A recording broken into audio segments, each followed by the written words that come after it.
ፋኖች አዲስ አመለካከት፣ አዲስ አስተሳሰብ፣ አዲስ ለውጥ ሲሉ ደስ ብሎኛል። እንትኑ ይሄ ማዕከላዊ መልእክቱ ወይም ሞቶ ኢትዮጵያ አዲስ አመለካከት፣ አዲስ ለውጥ፣ አዲስ አስተሳሰብ፣ ጦርነት ነው እንዴ? እኔ ምን አይነት ድንቁርና እንደሆነ አይገባኝም እውነት ለመናገር። አባት ልጁን ልጅ አባቱን እየገደለ ዞር ይልና ደግሞ ይህን ከተማ ብሬኪንግ፣ ይህን ከተማ ተቆጣጠርን ይላሉ።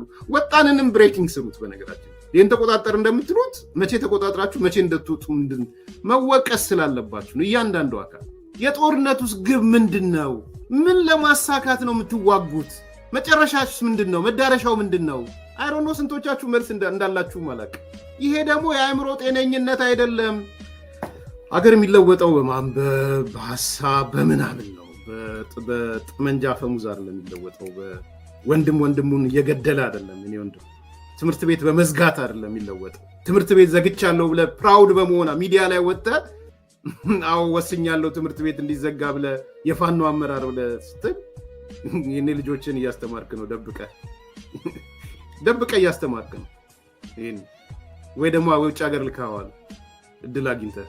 ሌሎቹም እዚህ ያለው የሚያጫፍረው አንድ ቀን ልጆቹን ትምህርት ቤት አያስቀረው። ልንገራችሁ፣ አንድ ቀን ነው ትምህርት ቤት የማያስቀረው ልጁን። አውሮፓ የሚኖር አሜሪካ የሚኖር ማለት ነው። ለሱ ግን ለሌላው ግን ችግር የለውም። ትምህርት ቤት ይቅር ይዘጋ። 5.5 ሚሊዮን ቢማር ምን ችግር አለው? ፋኖን እየመራ ያለው ኢሳያስ አፈወርቂ ነው እየሆነ ያለው። እኔ ይገባኛል። ትምህርት ምን አባቱ ያለው ኢሳያስ አፈወርቂ። መምህራን መግደል ማለት ምን ማለት ነው? እኔ በጣም ነው የዘገነነኝ።